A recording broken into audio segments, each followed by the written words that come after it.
Everyone, আশা কৰোঁ সকলো ভালেই আছে। আৰু স্কুলৰ পৰা আহি ভাত খাই মই ব্লগটো ষ্টাৰ্ট কৰিছোঁ। আৰু এতিয়া মই আপোনালোকক আজি আমাৰ খুৰীয়ে ৰোৱা ফুলনি বাৰীখন দেখুৱাবলৈ লৈছোঁ। এইখন খুৰীয়ে ৰোৱা ফুলনি বাৰীখন। এইখন দেখিবলৈ বহুত ধুনীয়া। আৰু ইয়াত আমি নাৰ্চাৰীৰ পৰা আৰু আমাৰ আপোন মানুহৰ ঘৰৰ পৰাও আমি ফুল আনি ৰুইছোঁ। এতিয়া বাৰিষা ছিজন, সেইবাবে ফুলখিনি দেখিবলৈ বহুত ধুনীয়া হৈছে। ভিডিঅ' বনাই থকা সময়তে মোৰ ওচৰলৈ গৰু পোৱালিটো আহিলে আৰু গৰু পোৱালিটোক মই দেখুৱাই দিছোঁ। এইটো আমাৰ গৰু পোৱালি। এইটো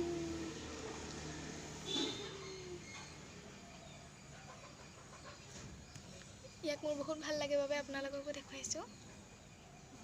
মই গৰু পোৱালিটোৰ ওচৰৰ পৰা আঁতৰি আহি এতিয়া মই নৈলৈ যাওঁ। আৰু আমাৰ ওচৰেদি নৈ এখন বৈ গৈছে আৰু ৰাস্তাটো বহুত সৰু। মই আপোনালোকক এতিয়া দেখুৱাবলৈ লৈছোঁ।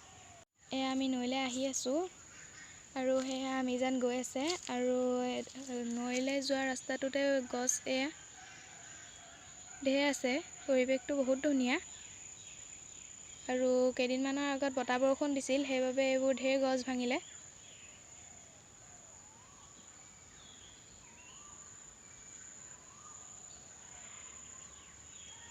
ব'লক তেতিয়াহ'লে আমি আগবাঢ়োঁ।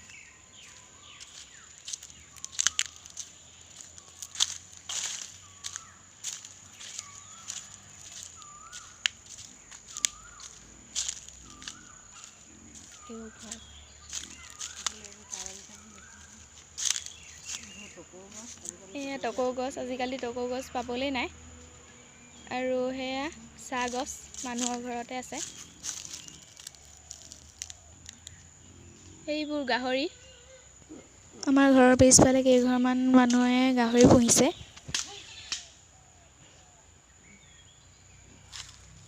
এইটো গাহৰি, ইমান ভালকৈ দেখা নাই। ব'লক তেতিয়াহ'লে আমি আগবাঢ়োঁ।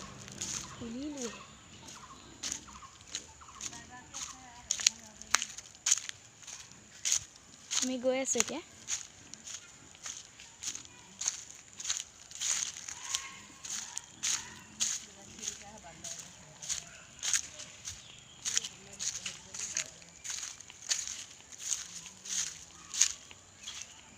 আমি নৈখন পাবলৈহি হ'ল আৰু ঢেকীয়া শাক ইয়াৰ পৰা আৰম্ভ হৈছে।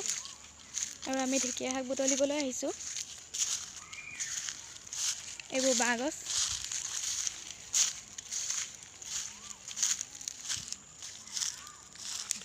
আৰু সেয়া মানুহ দুগৰাকীয়ে ঢেকীয়া শাক বুটলি আছে আৰু আমিও বুটলিম এতিয়া।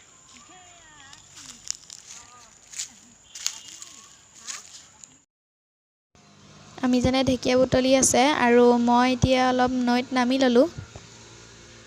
এইখন নৈখন।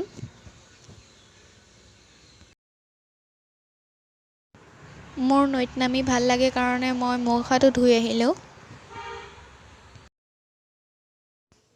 আমিজনৰ ঢেকীয়া বুটলি হোৱাৰ পিছত আমিজনো অলপ নৈত নামি ল'লে।